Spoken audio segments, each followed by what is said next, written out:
Ei, dá a mão para a pessoa que está ao teu lado aí. Ora por ela agora, vai, vamos lá.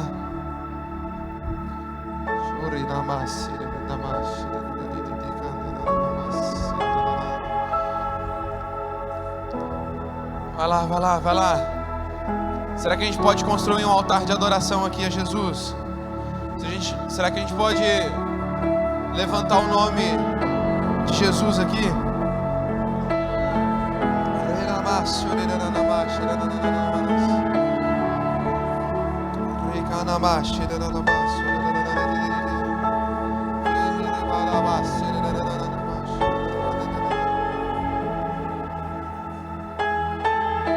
Vamos lá, vamos lá, vamos lá. Aumente a intensidade do teu clamor, aumente a intensidade da tua voz. Vamos lá, vamos lá, vamos lá.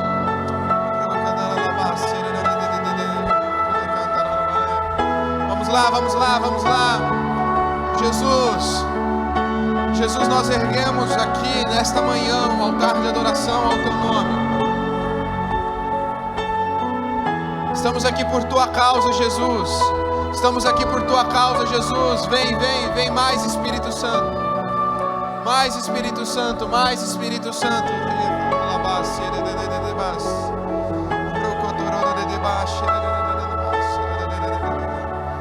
Vem Espírito de Deus.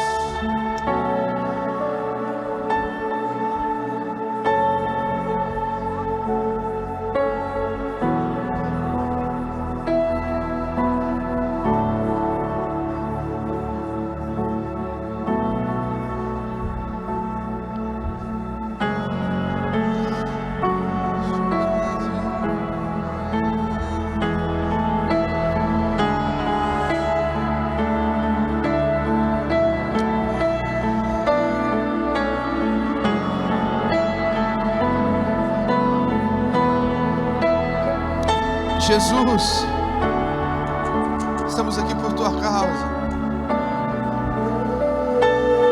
Jesus, não é sobre apenas mais uma conferência, não é sobre um ajuntamento apenas. Apesar de celebrarmos a comunhão com os irmãos e ser tão especial isso, não é apenas sobre isso. Não é sobre uma boa pregação ou uma boa música. Jesus, o nosso objetivo aqui é nos encontrar contigo, é em comunhão com os irmãos erguer a nossa voz em adoração ao teu nome. Estamos juntos aqui, erguendo um altar de adoração, aquele que pode todas as coisas, aquele que é o amado da nossa alma, o Senhor Jesus Cristo. Que nada tire o nosso olhar fixo em Ti. Queremos mais profundidade, ir mais profundo essa manhã. Mais profundo em Ti, Jesus.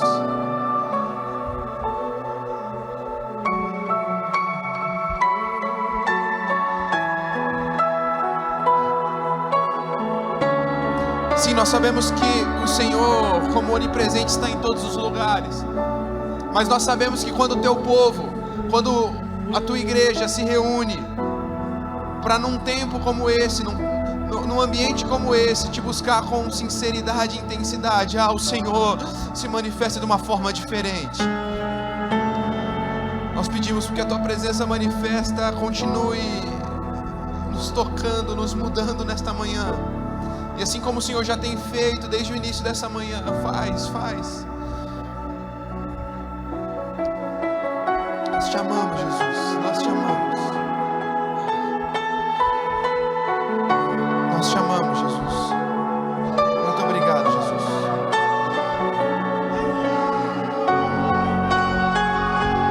Te amamos, Jesus.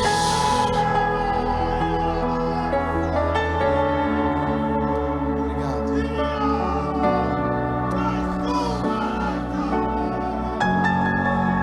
Te amamos, Jesus.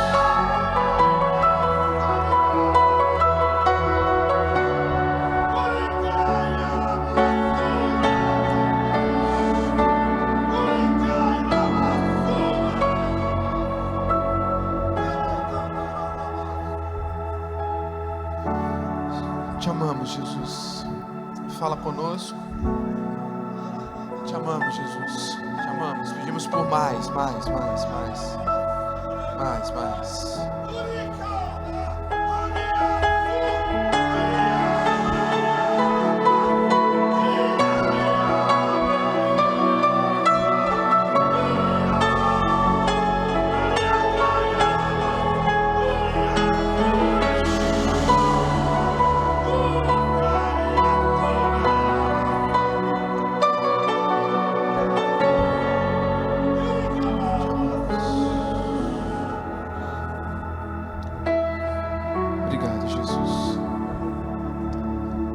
Obrigado, Jesus. Você pode aplaudir a presença dele?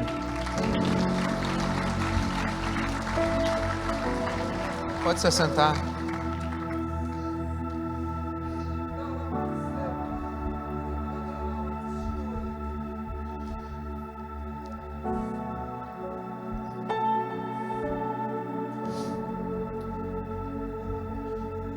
Sabe, eu quero talvez trilhar em continuidade aquilo que estávamos conversando ontem, um pouquinho sobre o posicionamento. Lembra que a gente falou um pouquinho sobre o posicionamento no presente, que nos aponta para o futuro? E as decisões, os posicionamentos que tomamos hoje, diretamente nos apontam para coisas maiores. E se queremos viver coisas maiores, precisamos estar bem posicionados. Você anda para o teu futuro na velocidade da sua obediência. E se você quer experimentar coisas novas, você precisa estar com as estruturas novas para comportar aquilo que o Senhor vai liberar sobre a tua vida. Lembre que nós lemos o texto de Mateus capítulo 9, onde Jesus diz: não se põe vinho novo em odre velho, porque senão, se as estruturas não estão preparadas, se perde o vinho e se perde o odre. Então, se queremos coisas maiores, se queremos atingir alvos distantes, se queremos mais de Deus, é necessário que possamos preparar as nossas estruturas, para que então estejamos preparados para receber do novo de Deus. Afinal, Deus não vai desperdiçar da sua unção para coisas maiores em um povo que não está preparado. E é sobre isso que eu quero pensar com você nos próximos minutos, sobre esse posicionamento que toca o futuro, sobre como preparar as nossas estruturas para o novo de Deus. Eu quero que você abra sua Bíblia comigo no livro de Salmos, capítulo 51. Livro de Salmos, capítulo 51, e deixe a sua Bíblia aberta. Nós vamos passear por esse salmo durante toda essa manhã. Diz assim a palavra do Senhor: ó Deus, tenha misericórdia de mim por causa do seu amor, por sua grande compaixão. Apague a terrível mancha dos meus pecados. Lava-me de toda a minha culpa. Purifique-me de todos os pecados, dos meus pecados. Bom, o que está acontecendo aqui, gente? Vamos recapitular. Você já sabe, mas não custa a gente lembrar um pouquinho do que está acontecendo aqui no contexto. Davi, já rei, na época onde os reis deveriam estar à guerra, ele está no seu lugar de comodidade, no palácio, no terraço. E aí você já faz uma associação com o que falamos ontem. Quando você se acomoda com o lugar onde está, é o primeiro passo para o quê? Retrocesso. Ele já estava em um lugar legal, mas agora ele deveria ir para a guerra. Davi deveria ir para coisas maiores. Davi deveria almejar tudo aquilo que Deus tinha a ele, coisas maiores, é o que falamos ontem. Mas Davi se acomodou. E na época onde os reis deveriam estar na guerra, buscando coisas maiores, buscando vitórias maiores, Davi estava acomodado no seu terraço. Acomodado no terraço, você também conhece bem a história. De longe ele enxerga uma mulher muito bonita, E ele pede para que tragam aquela mulher, não se importando que ela já era casada. Fruto do pecado, então, de Davi, aquela mulher, ela engravida. Então agora Davi, ele tenta esconder o seu pecado, piorando a situação. Porque toda vez que você não resolve as questões que precisam ser resolvidas, mas tenta esconder ou resolver da sua forma, não da forma de Deus, você mais atrapalha do que ajuda. E aí o Davi, ele vai fazer o quê? Ele vai tentar dar o jeitinho, e você conhece a história também. Davi, ele pede para que chamem o marido desta mulher que estava em guerra, pede para que ele retorne até o palácio, para que ele retorne até a capital, para que então, de alguma forma, ele pudesse passar uma noite com a sua esposa. Então Davi atribuiria aquele filho ao marido de Batseba.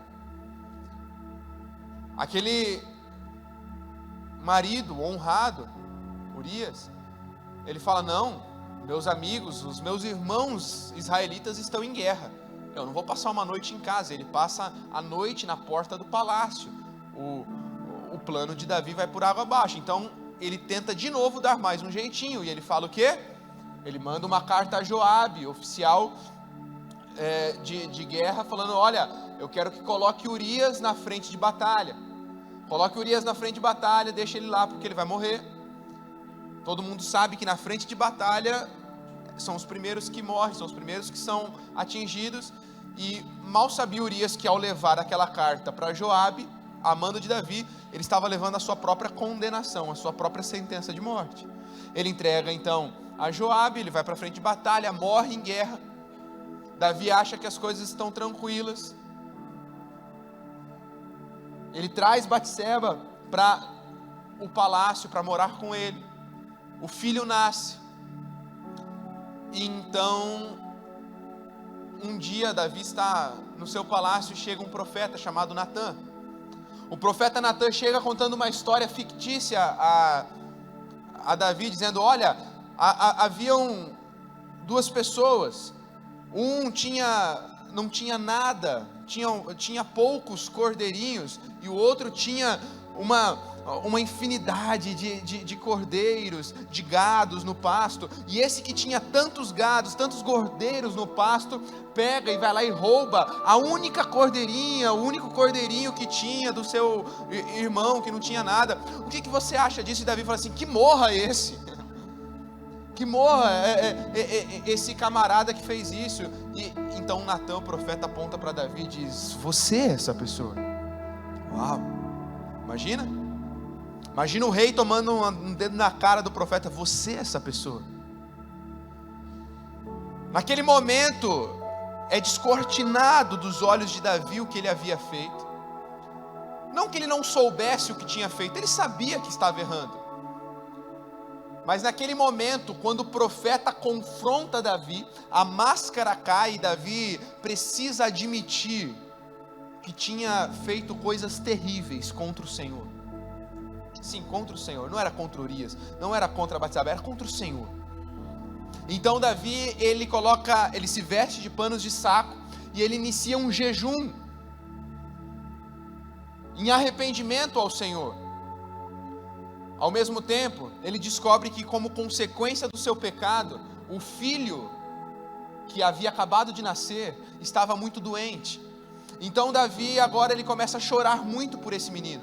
Davi começa a orar muito por esse menino. Ele começa a se quebrantar demais diante do Senhor por conta desse menino. Então, um dia o menino morre. Os servos ficam em choque. Aqueles servos dizem: como que nós vamos falar isso para o meu senhor? Se Davi já chorava desse jeito quando o menino ainda estava doente, imagina agora, sabendo que morreu. Então, quando eles chegam a Davi, Davi fica sabendo da morte do menino. Davi tira as roupas de pano de saco, ele toma um banho, ele se troca e ele continua a sua jornada. Então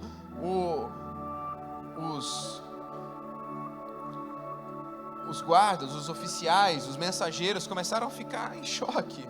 De novo, Meu senhor, quando o menino ainda estava doente, o senhor chorava, jejuava, colocava panos de saco, e agora que ele morreu, o senhor se perfuma, toma banho e fala, vamos continuar a vida, não estou entendendo. E Davi diz, olha, enquanto esse menino estava doente, eu ainda orava ao Senhor, porque sabia que o Senhor podia fazer algo, mas enquanto o Senhor decidiu levá-lo, eu já entendi o que o Senhor acabou de fazer, e eu não posso ficar prostrado diante daquilo que aconteceu, eu preciso agora avançar. E é dentro de todo esse contexto, dentro de toda essa história, que Davi compõe para mim um dos mais belos salmos, que é o Salmo 51 que a gente acabou de ler. Ele começa dizendo, Deus, tem misericórdia de mim, por sua grande compaixão apague a terrível, fala comigo, terrível mancha. Aí no texto, que na versão que está no telão, fala as manchas da minha rebeldia. A versão que eu tenho aqui diz a terrível mancha dos meus pecados. Davi chama os seus pecados de pecados, e Davi chama os seus pecados de terrível. E por mais que pareça algo simples, é interessante notar que precisamos ser mais como Davi, chamar o pecado de pecado. Eu começo a ver uma onda por aí tentando chamar o pecado de ato falho. É uma falha no caráter. Eu dei uma escorregada. Não, Davi, ele, quando confrontado pelo profeta, e no período de luto que passou por conta da consequência que foi a morte do seu filho, ele começa a reconhecer que aquilo que ele havia feito era pecado. Não era um ato falho, não era uma escorregada, não, era pecado. Essa consciência de que somos pecadores precisa tomar conta dos nossos corações, se queremos preparar as nossas estruturas para o novo de Deus. Se a palavra de ontem fez sentido para você e você disse, eu quero coisas maiores, você veio aqui no altar, você disse, olha, eu quero avançar, eu quero viver tudo que Deus tem para mim, eu quero preparar minhas estruturas. Para prepararmos as nossas estruturas, precisamos ter consciência do pecado que habita em nós. Precisamos ter consciência do quanto somos frágeis em nossa estrutura. Perceba que Davi, enquanto está na prática do pecado, enquanto ele está pedindo para que Batseba venha até ele, depois quando ele chama Urias para tentar forjar uma gravidez que não havia acontecido, depois quando ele manda Urias para a frente de batalha para assassinar aquele camarada, em todo momento Davi ele age naturalmente, mas quando ele tem a consciência, quando ele ora ao Senhor e o Senhor derrama sobre ele uma consciência do seu pecado, agora ele começa a chamar aquele ato de terrível. Se queremos preparar as nossas estruturas, precisamos ter consciência de que aquilo que fazemos na nossa carne é terrível diante de Deus.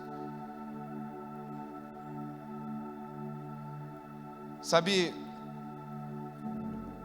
e aqui eu acho interessante, porque eu lia textos como o de Lucas 7, sabe aquele texto de Lucas 7, onde a mulher pecadora chega diante de Jesus, e ela se quebranta diante de Jesus, e ela derrama o melhor perfume nos pés de Jesus, e ela enxuga com seus cabelos, e Jesus vira para ela e fala assim, olha, eu digo que os muitos pecados dela foram perdoados, pois ela amou muito, mas a quem pouco foi perdoado, pouco ama.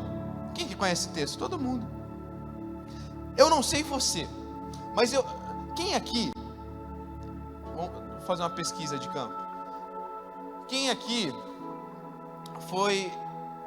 nasceu e foi criado em um lar cristão? Grande maioria.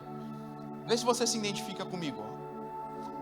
Eu tive o privilégio de nascer em um lar cristão, meus pais crentes, tementes a Deus, me ensinando no caminho certo. Minha adolescência, cresci como muitos adolescentes que eu estou vendo aqui, servindo dentro da igreja, sentando nas conferências, assistindo, me quebrantando diante do Senhor. E de verdade, eu ia para os face a face, uma época, e eu via a galera contando aqueles testemunhos, sabe, pesados, que você olha assim e fala assim, mano, eu não acredito que você era assim, porque Você quer uma marca que Jesus transforma a vida de alguém? É quando alguém conta o testemunho dele e você fala assim, não, você não era assim não. Já aconteceu? E eu vi aqueles testemunhos cabulosos, sabe? Tipo assim, o cara, fez isso, fez aquilo, pintou e bordou. Eu falava assim, cara, meu testemunho é muito chato. E eu lembro que quando eu tinha por volta dos meus 16, 17 anos, na adolescência, 15, cara, eu entrei em crise com essa parada. Eu falei assim, cara,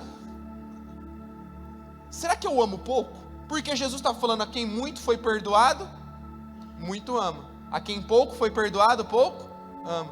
Aí eu falava assim, não é possível. Será que eu preciso ter uma experiência fora de tudo isso aqui que eu estou vivendo para amar mais Jesus?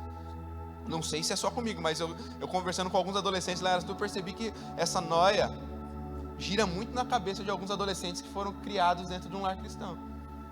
E aí eu ficava nessa, né? Cara, meu testemunho é muito chato, até que eu entendi. Quando Jesus fala que a quem muito foi perdoado, muito ama, Ele não está falando da quantidade de pecado que você cometeu, Ele não está falando do quanto você viveu fora da igreja ou dentro da igreja. Quando Jesus fala de quem muito foi perdoado, muito ama, Jesus está nos ensinando, nos mostrando que o meu pecado, aquilo que eu cometo contra o Senhor, mesmo dentro de uma igreja como essa, mesmo criado dentro de um lar cristão, não difere em nada daqueles que estão vivendo a promiscuidade do pecado lá. É pecado igual e todos precisam de arrependimento e da graça de Deus. Isso muda tudo. Certa vez eu ouvi uma história de um juiz que foi à igreja um dia e ele sentou ao lado de um ex-condenado que ele mesmo havia condenado há cerca de 20 a 30 anos atrás. Há muito tempo, há décadas atrás, esse juiz havia condenado um criminoso. E agora décadas se passam e esse juiz está ao lado daquele criminoso que condenou. E os dois estão de mãos erguidas adorando a Jesus em um templo como esse. Essa história que eu ouvi diz que quando acaba o culto, esse juiz chega ao pastor e fala: pastor, que incrível a misericórdia de Deus, não é mesmo? E o pastor diz: incrível, não é mesmo? O cara que você condenou, agora adorando a Jesus aqui conosco. Olha como a misericórdia de Deus é. E aquele juiz fala: não, pastor, não, o senhor não está entendendo. É fato que a misericórdia de Deus alcançou aquele ex-criminoso, mas o que me chama a atenção da misericórdia de Deus sou eu, que sempre tive um caráter ilibado, que tenho boa reputação diante de todos. Nunca bebi, nunca fumei, nunca me envolvi com prostituição, sempre trilhando um caminho correto.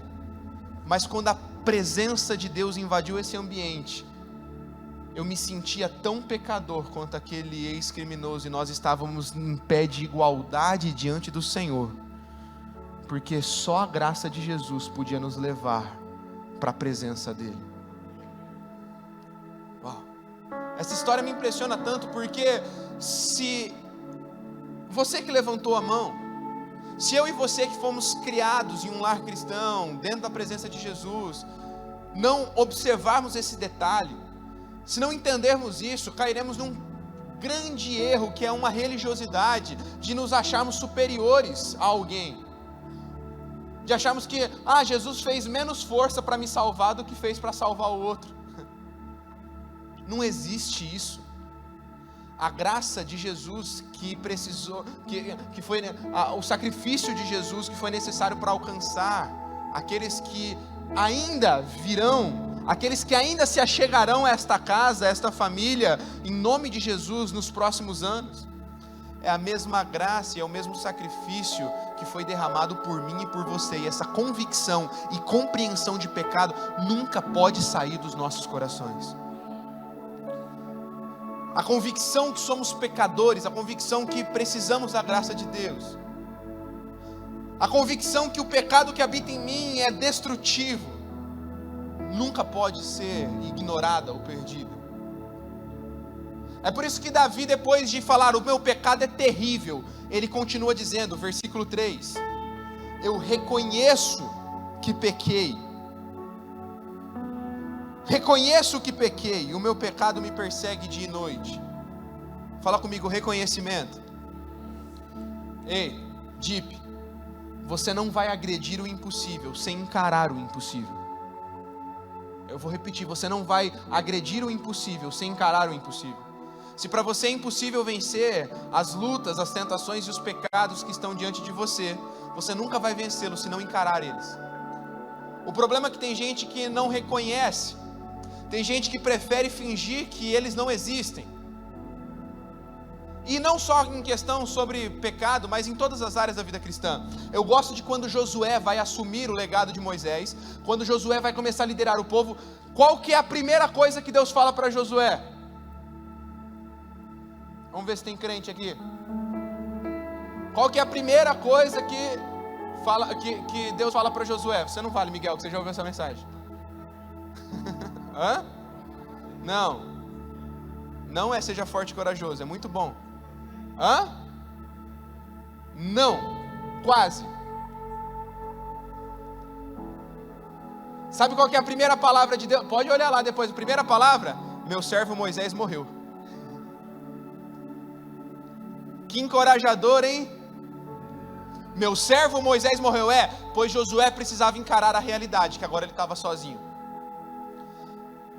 A gente nunca vai mudar algo na nossa vida, a gente nunca vai preparar a nossa estrutura para algo a mais, se a gente não encarar a realidade que está na nossa frente.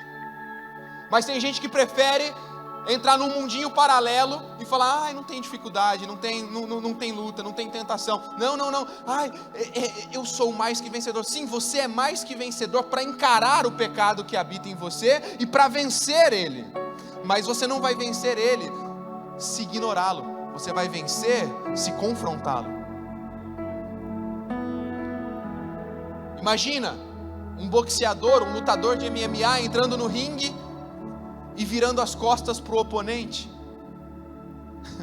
fingindo que ele não existe. O problema é que a gente está como criança, querendo fingir que as coisas não existem. E Deus não quer que fujamos da realidade. Deus quer que encaremos a realidade para transformá-la. Ontem eu conversei e falei bastante sobre as experiências que eu tenho tido com meu filho. E essa semana foi outra. Essa semana, para vir para cá, e tinha outros compromissos essa semana, eu deixei essa semana inteira ele com meu sogro, numa outra cidade, em Promissão, a 70 quilômetros de Araçatuba. E ele ama ficar com meu sogro. E eu percebi que ele queria ficar lá, eu percebi que ele queria ficar na casa do meu sogro. A casa do meu sogro é maravilhosa para ele, tem tudo, espaço, ele corre, piscina, isso e aquilo. E aí na hora de dar tchau, o que ele começou a fazer? Me ignorar. Ele começou a fingir que ele não estava vendo que eu estava recolhendo as coisas para ir embora, para ver se ele passava despercebido. E tem gente que quer fazer isso diante da presença de Deus, quer fazer isso diante da voz de Deus, quanto se diz a respeito das coisas que precisa mudar. Começa a ignorar, num ambiente como esse, onde você sabe que Deus está movendo um ambiente de quebrantamento, aí você começa a ignorar, fingir que não está aqui. Aí você busca distrações, você vai para o teu celular, você vai rolar feed de Instagram, você vai atrapalhar o irmão que está do lado, você vai tentar levantar para ir no banheiro, para tomar uma água, para dar uma distraída. Acontece que Deus não pode abençoar aquilo que eu finjo ser. Deus só vai abençoar quem eu sou de fato. Por isso que num ambiente como esse você precisa rasgar o teu coração e não apenas ter convicção e compreensão do teu pecado, mas reconhecer qual é o seu pecado. Reconhecer quais são as suas falhas, reconhecer quais são as suas tentações, reconhecer quais são as suas lutas, encará-las frente a frente. Porque como num ringue de MMA ou boxe que eu acabei de falar, você pode nocautear as tuas tentações, você pode nocautear aquilo que se levanta contra você, você pode nocautear o impossível, não na tua força, mas na força do Espírito que habita em você. Mas para isso é necessário reconhecimento. Versículo 4: pequei contra o Senhor, somente contra o Senhor. Fala comigo, somente. Esse somente muda tudo. Davi sabia que a pior consequência do pecado era o distanciamento da presença. Ei, Davi não era irresponsável como muitos por aí, que acham que o seu pecado só te atinge. Eu vejo gente falando, não, mas eu faço o que eu quero da minha vida porque a vida é minha. Bom, a partir do momento que você decidiu entregar a tua vida a Jesus e fazer parte do corpo de Cristo, o teu pecado não apenas te atinge, mas atinge o corpo também. Davi sabia disso, tanto que o pecado dele atingiu seu próprio filho. Aquele bebê não suportou, ele morreu. Davi estava em meio ao luto. Então quando Davi fala, pequei contra o Senhor, somente contra o Senhor, não é que ele está ignorando o fato de que o pecado e as consequências do pecado dele respingam naqueles que estão próximos a ele. O que Davi está falando é que, Senhor, a pior consequência do meu pecado não foi a morte de Urias, não foi a catástrofe que eu causei na vida daquela família, não foi o filho que eu perdi, não foi a reputação minha que vai cair por água abaixo agora, não. A pior consequência do meu pecado foi o distanciamento da tua presença. É essa convicção que vem no coração de Davi. Porque enquanto a gente olha para aquilo que as consequências estão gerando em nós e nos outros, a gente para no nosso quebrantamento. A gente hesita em vir se quebrantar e se lançar, porque o que vão pensar de mim? Para onde vai minha reputação? Vão me colocar de banco. Até que a gente entende que servir em uma porta, tirar foto, tocar no louvor, pregar, não é tão importante comparado ao acesso à presença. Como o Paulinho bem colocou ontem, não é sobre fazer, é sobre estar. Sabe, não queremos ser reduzidos a meros trabalhadores. Como assim? Você está desvalorizando o trabalho na casa de Deus? Não. Veja Ezequiel 44, quando os levitas se distanciaram do Senhor, e o Senhor chama os levitas para um papo, igual quando um pastor chama você para conversar e começa, você fez isso, você fez aquilo, aí os levitas já começam, nossa, deu ruim. E a hora que Deus vai proferir aquilo que era a consequência do pecado dos levitas, os levitas já estão esperando, vocês vão ficar de banco, vocês não vão tocar, vocês não vão servir nas portas, vocês não vão ser... Deus fala assim, ei, vocês vão servir nas portas, vocês vão servir em todo lugar, vocês vão fazer tudo, pode continuar fazendo tudo que vocês já estavam fazendo, só que diante de mim, vocês não estarão servindo. Uau! Sabe o que Deus está falando? Eu estou reduzindo vocês a meros trabalhadores. E Deus espera mais do que trabalhadores. Deus espera filhos que trabalhem em sua casa. Lindo o louvor aqui. Neto, Jean, as meninas, cara, que momento de adoração. Lá em Araçatuba a gente também vive essa atmosfera de adoração. Agora eu te pergunto, será que não tem músico no mundo que toca e canta muito melhor do que a gente? Eu me preparei também aqui como eles, para pregar, para vir. Agora deixa eu te falar, não tem oradores no Brasil que sabem, com uma boa técnica de oratória, fazer uma pregação, ou fazer ou trazer uma palestra, uma palavra muito mais técnica e muito melhor do que eu estou fazendo? Com certeza. O que você faz aqui na igreja? Bem, tira foto, recebe as pessoas. Você não acha que tem gente por aí fazendo muito melhor do que você? Profissionais muito mais capacitados? Tem ou não tem, gente? É óbvio que tem. Qual que é a nossa diferença?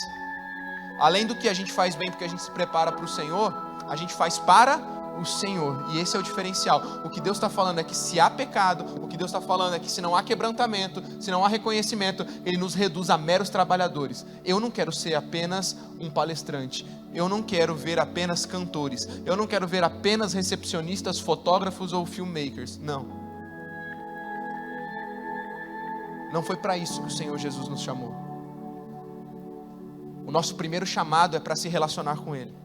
O nosso primeiro chamado é para sermos filhos dele.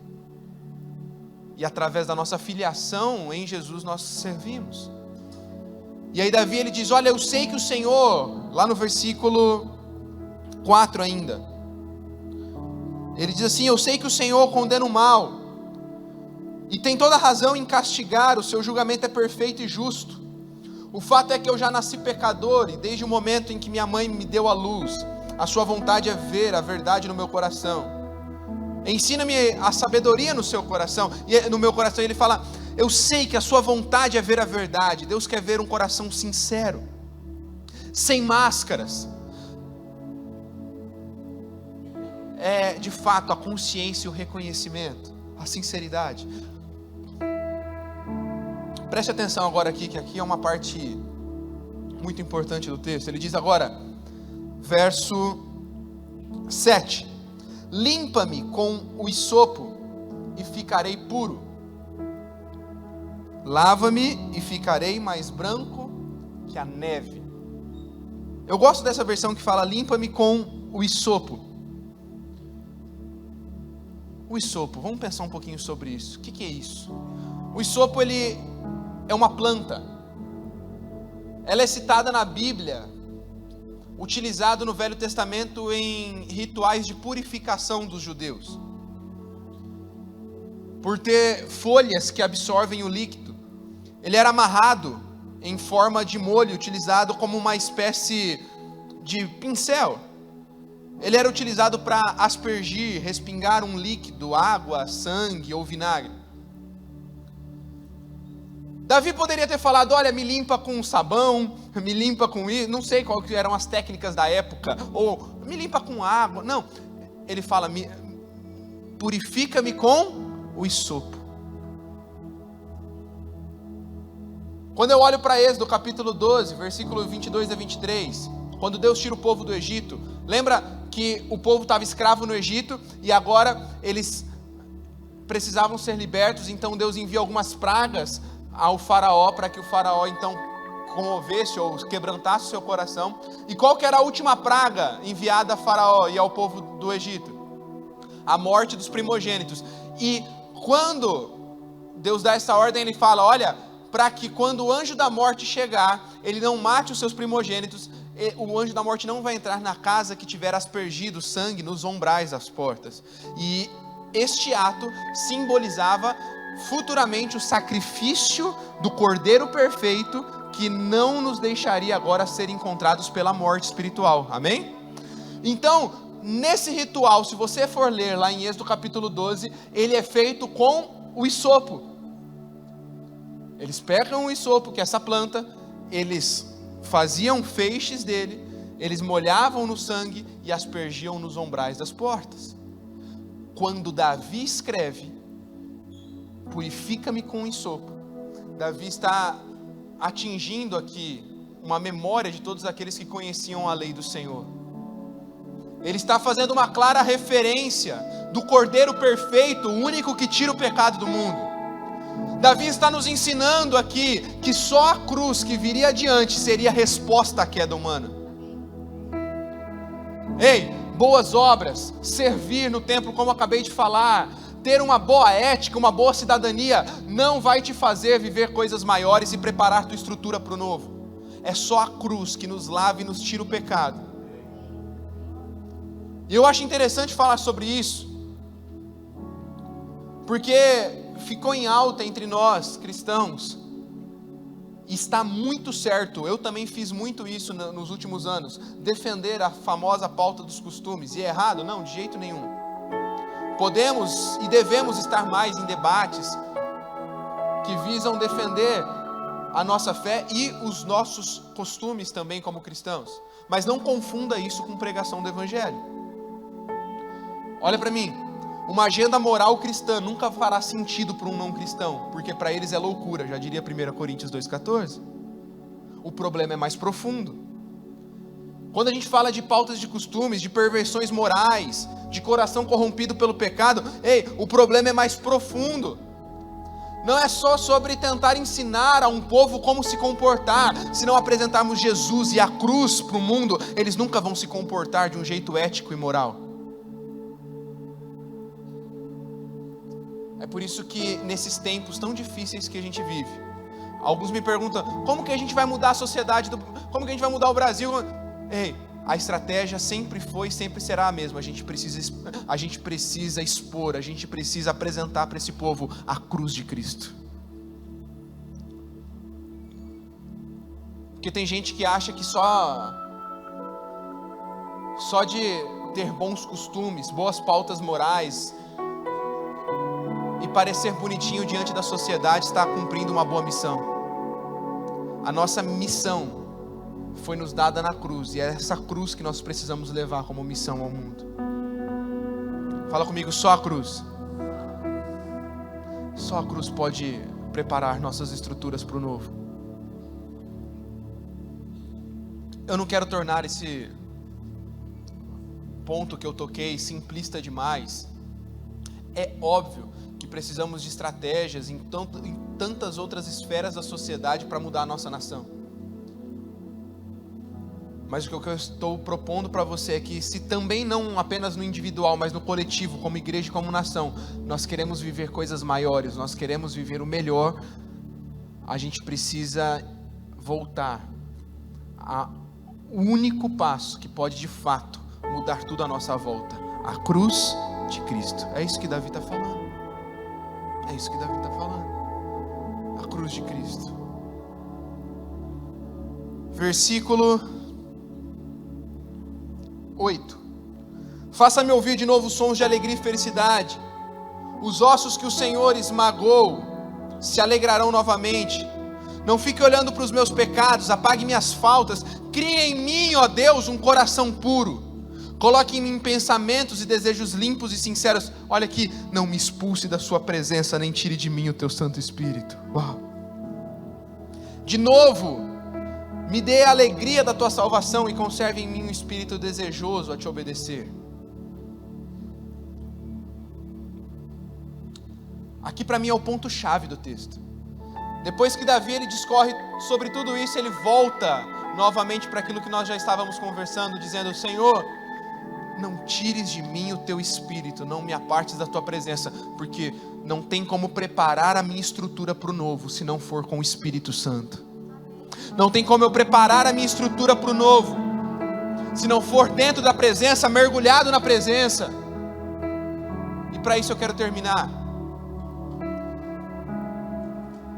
com você voltando algumas páginas da sua Bíblia.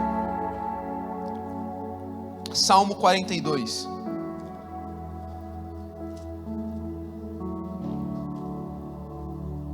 Salmo 42. Como a corça procura ansiosamente pelas águas, assim a minha alma tem sede pelo Senhor, o meu Deus. A minha alma tem sede de Deus, do Deus vivo. Apesar de umas páginas para trás, esse texto, este Salmo 42, ele foi escrito anos depois do Salmo 51 que eu acabei de ler. Alguns estudiosos, eles dão crédito desse Salmo 42 aos filhos de Corá, outros ao próprio Davi, mas o fato é de que esse Salmo 42 é escrito em meio a um episódio da vida de Davi, já mais à frente do seu reinado. Este Davi que eu acabei de ler, que estava quebrantado, este Davi que já estava arrependido, ele já estava anos depois, ele já estava lá na frente, já com sua família estruturada, muitos filhos nasceram, e agora ele se encontra em uma situação muito difícil com um dos seus filhos, chamado Absalão. E ele escreve: como a corça anseia pelas águas. Sabe, a corça, depois você procura na internet, a corça é da família do cervo, do veado campestre, e eu entendo quando a gente usa esse texto para aplicar a questão da sede, o anseio pelas águas, mas o que eu percebo é que esse anseio pelas águas também fala sobre algo a mais. Olha o verso 3, acompanhe comigo a leitura, verso 3: as minhas lágrimas têm servido de alimento dia e noite, enquanto os meus inimigos zombam de mim, perguntando: onde está o teu Deus? Quando me lembro de como costumava ir à frente do povo que subia do templo para adorar, cantando de alegria e louvando a Deus, uma grande festa, choro e tristeza. Por que você está tão triste, ó minha alma? Por que você está tão desanimada? Tenha confiança em Deus, pois ainda voltarei a louvá-lo. Ele é meu Salvador, o meu Deus. Sinto a minha alma profundamente abatida, e por isso procuro me lembrar do seu poder. Desde a terra do rio Jordão, do monte Hermon e do monte Mizar, um abismo chama outro abismo, ouço o ruído das suas fortes correntes. de tristeza que me encobre, fazendo-me lembrar do barulho de grandes cachoeiras. Mas para vencer tudo isso, conceda-me, Senhor, o seu amor cuidadoso e constante de dia. Durante a noite eu quero cantar em seu louvor e orar ao meu Deus que me dá vida. Digo adeus à minha rocha, porque o Senhor esqueceu de mim. Porque tenho que viver sofrendo e chorando por causa dos meus inimigos. Cada vez que zombando eles perguntam: onde está o seu Deus? É como se os ossos sofressem agonia mortal. Por que você está tão triste, a minha alma? Por que está assim tão desanimado? Espere em Deus, pois ainda louvarei. Ele é o meu Senhor e meu Salvador. Ei, aqui é outro momento difícil na vida de Davi. A família cresceu, muitos filhos. Absalão, um dos seus filhos, por conta de uma omissão do seu pai. Aqui é uma história para outro momento. Quem sabe outro dia a gente conte a história de Absalão aqui. Ele se rebelou contra o seu pai. Ele monta uma guarda armada e ele vai agora para a capital, Jerusalém, para atacar e tomar o trono. Davi, seu pai, não querendo colocar irmão israelita contra irmão israelita, ele sai, ele foge de Jerusalém para que não houvesse uma matança geral dos israelitas. E nesse contexto onde Davi vai para o deserto, fugir do próprio filho, Davi começa então a não conter mais as lágrimas, e nós vimos ele dizendo que as lágrimas têm servido de alimento a ele. As lágrimas eram por ver que ele não estava onde Deus havia mandado ele estar, no trono. Seu próprio filho estava perseguindo, zombaria por toda parte: onde está o teu Deus? E aqui eu estou falando de preparar as estruturas. Desde o início eu estou falando de você preparar as suas estruturas para o novo de Deus. E quando você se arrepende, quando você se quebranta, quando você tem reconhecimento do teu pecado, de repente você vai perceber que precisa passar por algumas consequências. E dentro destas consequências, dentro desses reveses que você vai passando por conta dos erros, você vai falando: Senhor, será que minha estrutura de fato está sendo preparada? Porque como Davi, talvez você chora, suas lágrimas têm servido de alimento. Assim como Davi tem zombado de você as pessoas, dizendo: onde está o teu Deus? É para isso que você se quebrantou, é para isso que você mudou de vida, é para isso que você reconheceu o teu pecado. E quando Davi diz: olha como a corça anseia por águas, eu vou para outros textos complementares, como Isaías 13, que diz: como a gazela perseguida. Lamentações 1,6 diz: seus líderes são como corças que não encontram pastagem, sem força, fugiram. Fugiram. Preste atenção. A aplicação que eu quero fazer aqui com você,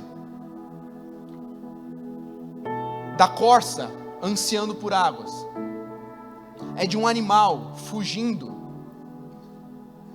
saindo do lugar de onde deveria estar, porque está fugindo de um predador. A corça é um animal herbívoro, ela não é um predador. Quando ela é perseguida, ela corre. Só que quando a corça corre, a fuga dela, o suor dela, vai gerando um odor, vai exalando um cheiro, que facilita o seu perseguidor a encontrá-la. E é nessa hora que a corça anseia por águas. Não porque ela quer beber água, não porque ela tem sede, mas porque as águas camuflam o seu odor de medo. Depois você pode pesquisar, se você colocar corça nas águas no Google, você vai perceber fotos onde essa corça, ela entra nas águas e ela fica só com o focinho para fora. Porque ela dentro das águas, as águas camuflam o seu cheiro e não deixam que os seus perseguidores o atinjam. Quando Davi escreve, é porque Davi agora, de matador de gigantes, de matador de urso, de matador de leão, agora ele era uma presa fácil, correndo do seu próprio filho. Mas mais uma vez, em momento de desespero, Davi, ele se lembrava de todas as experiências que ele havia tido com Deus, e de que as estruturas dele eram sempre forjadas quando ele estava na presença, quando ele estava mergulhado, quando ele estava na profundidade. Davi então ele fala, como a corça anseia pelas águas. Ei, Deep, talvez você pergunte até quando? Até quando eu vou ficar perseguido pelo meu passado? Até quando eu vou ser perseguido pelo meu pecado? Até quando os meus medos vão me perseguir? Até quando os meus inimigos vão me perseguir? Até quando eu vou ficar nessa fuga constante, sem receber o novo de Deus? Eu vim dizer para você aqui, que eu e você possamos preparar a nossa estrutura para o novo, e possamos de uma vez por todas nos livrar do passado, do pecado, do medo e das coisas que nos perseguem. Só existe um lugar para a gente estar, é dentro das águas. E não é só com o pé na água, é como uma corça mergulhada nas águas, só com o focinho para fora, falando, aqui é o meu lugar, porque aqui o perseguidor não me toca, aqui o pecado não me toca, aqui o passado não me toca, aqui as frustrações não me tocam, aqui o medo não me toca, aqui é o meu lugar, é aqui que é o meu lugar. Ei, eu sinto que eu preciso orar por algumas pessoas que precisam mergulhar. Eu sinto que eu preciso orar por pessoas que estão sendo perseguidas pelo pecado, pelo passado, pelo medo, pelas frustrações. Agora é a hora, eu tenho 3 minutos aqui para orar por você. Você pode sair do seu lugar e vir aqui na frente? Eu sei que tem pessoas que eu preciso orar por você agora. Eu sei que precisa ficar só com a cabeça para fora, mas mergulhado em águas profundas. Vem mergulhar em águas profundas.